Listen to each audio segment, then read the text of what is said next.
Hey guys, Sally here. So Ghost Reaper Girl Chapter 13 is finally out, and my prediction that an enemy will finally be revealed turned out to be true.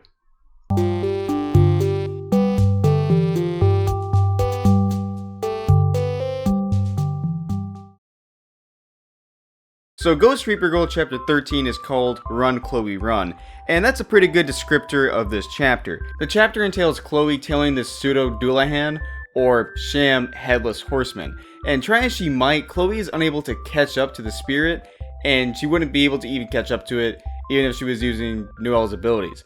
Now Chloe is freaking exhausted, but thankfully Chloe has come up with a plan. But before we talk all about that plan, let's talk about some interesting stuff that's going on in this world.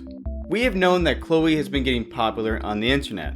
However, to what impact that popularity has been slowly revealed to us. We have known that she's become, internet famous, but now it appears that she's even famous to the general public. This makes me think that spirits and even monsters, or whatever the people are going to call them, it isn't going to be a big secret that we must keep at all costs to keep the people safe. I think it seems that the people just know, spirits are around and there's these people going around fighting them. And I find that kind of fun, because that's definitely different than the norm. Anyway, Chloe's plan is to catch the pseudo-Dullahan by surprise, chain it up, and then exterminate it. And guess what? It works. After this, Chloe then gains some more experience and respect from her peers. Now really, the plan doesn't seem to be too spectacular, but it works. This chapter really isn't about her doing out her plan. It's just, I think in my opinion, laying a good foundation for when in the future that she thinks outside the box. So for example, when she does fight, let's say a big baddie or a big enemy, she will already have this history of making up plans and making things work. And at that point, I think we'll finally see something truly spectacular. Speaking of enemies, my prediction that we'd finally get an enemy revealed to us, especially coming soon, turned out to be true, and I was kind of doubting myself a bit about that last chapter, but I guess I was right on this one. So while Nyarla is spying on Chloe, Reanimator West and Shoggoth appear, and they remark on the interesting detail that Nyarla is making Chloe fight in public places, and then West reveals the analysis from the enemy from the previous chapter. The enemies, as it turns out, are the Great Old Ones and the cultists that worship them. So you know what that means, guys? That means that the whole fucking lore of this story, at least as far as I can tell from now, is gonna go full on H.P. Lovecraft. We're gonna see some freaking awesome cosmic monsters, and maybe even Cthulhu is the big baddie. I will admit though that I'm not too familiar, again I'm somewhat familiar with H.P. Lovecraft's work, but I'm not too familiar that I never took a big dive into it.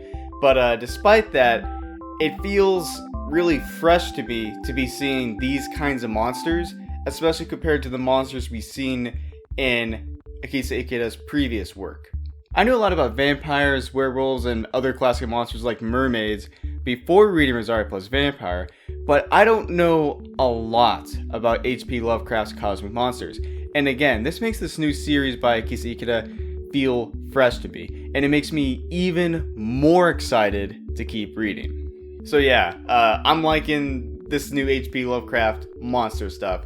It sounds awesome. And before we go to my final thoughts, my conclusion of this chapter, let's talk about just one more interesting thing. In this chapter, it is revealed that Nyarla is using Chloe to lure out the enemy. And she's doing this by giving Chloe assignments that mainly happen in public places. Nyarla's plan appears to be working, and of course when this comes to light, I think there'll be the classic breaking up the friendships. What happens in every movie, you can kind of watch every Disney movie and you just see at this point okay, everything's going good, okay, this is where they have a breakup and this is where they're going to come back. But I don't know if that'll be the big one, but it's definitely going to cause, I think, some strain in the relationship when that comes to light. But until that happens, that's the end of the chapter. Anyway guys, chapter 13 of Ghost Reaper Girl is a fun, action-packed chapter. It's got an enemy to point at, it's got some world building, and it's also got some deceit. It's got a lot of stuff to enjoy, and overall, I hope you enjoy it too. Anyway guys, thank you for watching this video. And if you like this video, I really appreciate if you click that like button and of course subscribe so you can see more videos such as this one or my other videos on my other channels. Anyway, again, thank you for watching this video. See ya.